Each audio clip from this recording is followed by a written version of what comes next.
വസ്തുനിഷ്ഠമായി പറയണം, പഠിക്കണം. നിങ്ങളിപ്പോൾ സലാമിനെ കുറിച്ച് പറഞ്ഞു, ഞങ്ങൾ പണ്ട് ആ പാർട്ടിയിൽ ഉണ്ടാകുമ്പോൾ തന്നെ ഇങ്ങനെ കാര്യങ്ങൾ പറയാൻ അദ്ദേഹത്തെ ഏൽപ്പിക്കുക.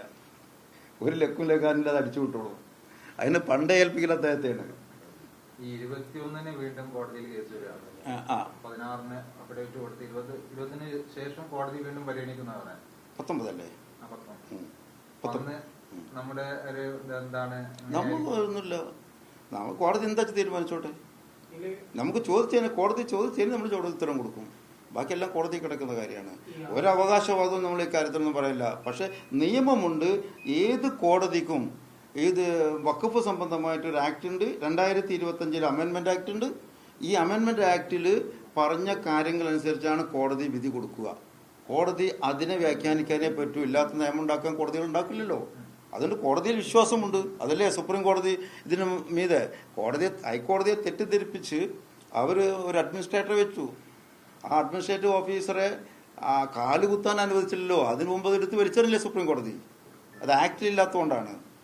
ആക്ട് ഉണ്ട് എല്ലാവർക്കും മേയാൻ. ആ കളത്തിന് ചുറ്റേ മേയാൻ പറ്റുള്ളൂ. കുറ്റിക്ക് ചുറ്റും മേയണം. കുറ്റി വിട്ട് മേയാൻ സമ്മതിക്കില്ലല്ലോ. ഇതെല്ലാവർക്കും ബാധകമാണ്. പിന്നെ ബോർഡിനെ പിരിച്ചുവിടാൻ അധികാരമുണ്ട് എന്ന് പറഞ്ഞു നടത്ത് ഉണ്ടെങ്കിൽ ചെയ്തോട്ടെ. ഹൈക്കോടതി ഗവൺമെന്റിനെ പിരിച്ചുവിടാൻ, ഇന്ത്യൻ ഭരണഘടനയിൽ സംസ്ഥാന ഗവൺമെന്റിനെ പിരിച്ചുവിടാൻ പ്രൊവിഷനില്ലേ? ഇല്ലേ?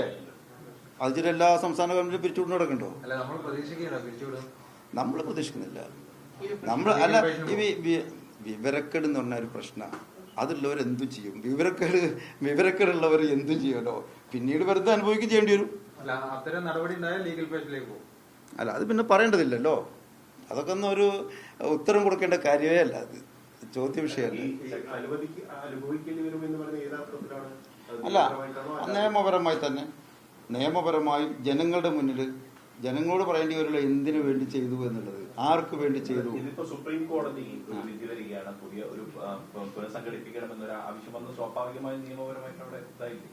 അല്ല, സുപ്രീം കോടതി പറഞ്ഞോളൂ, അതാവുമല്ലോ. അതിപ്പോ സുപ്രീം കോടതി പറഞ്ഞ എന്തെല്ലാം ചെയ്തു. ബാബറി മസ്ജിദ് അങ്ങോട്ട് വിട്ടുകൊടുക്കണം സുപ്രീം കോടതി പറഞ്ഞു. അനുസരിച്ചില്ലേ നമ്മൾ. അതിന്റെ അർത്ഥം ആ വാദം നമ്മൾ പിൻവാങ്ങിയതല്ല, ആ കോടതി വിധി അംഗീകരിച്ചു എന്ന്.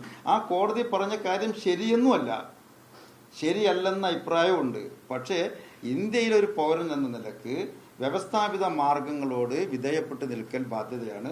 അതുകൊണ്ട് ആ നിയമത്തെ അംഗീകരിക്കുന്നു. ഹൈക്കോടതിയിൽ കേസ് വന്ന സമയത്ത് സർക്കാർ ഊന്നി പറഞ്ഞ സാധനം ഒരു കാര്യം എന്ന് പറയുന്നത് എന്താ ചോദ്യം? അല്ല, അത് കോടതി ചോദ്യം. അല്ല, കോടതി ഫൈനൽ ജഡ്ജ്മെന്റ് കാത്തിരിക്കുകയാണ്. ഉണ്ട്. അത് സുപ്രീം കോടതി ചോദ്യം ചെയ്തിരിക്കുകയാണ്. തിരക്ക് കൂട്ടണ്ട, ഒരു അടുത്തന്നെ എടുക്കും. അത് എടുക്കട്ടെ, അങ്ങനെ കാത്തിരിക്കാലോ.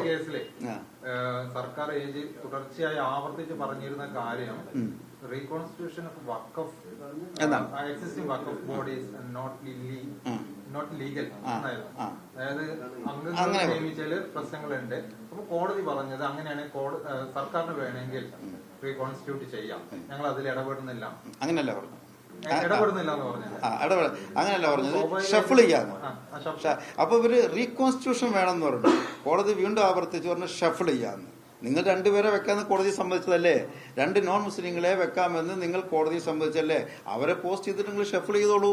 അപ്പോൾ വീണ്ടും ഞങ്ങൾക്ക് റീകോൺസ്റ്റിറ്റ്യൂഷൻ വേണമെന്ന് പറഞ്ഞു. അപ്പോൾ കോടതി വീണ്ടും പറഞ്ഞു ഷഫിൾ ചെയ്തോളൂ. കോടതിയുടെ ചെലവിൽ നിങ്ങൾ റീകോൺസ്റ്റിറ്റ്യൂട്ട് ചെയ്യേണ്ടാന്ന്.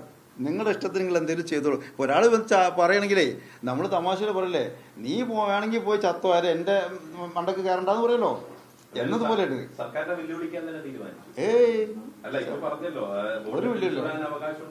സർക്കാരിനെ വെല്ലുവിളിക്കലല്ല, നിയമം തരുന്ന ആനുകൂല്യത്തിന് വേണ്ടി ബന്ധപ്പെട്ട അപ്പലറ്റ് അതോറിറ്റികളുടെ മുമ്പിൽ ബെഗ് ചെയ്യും.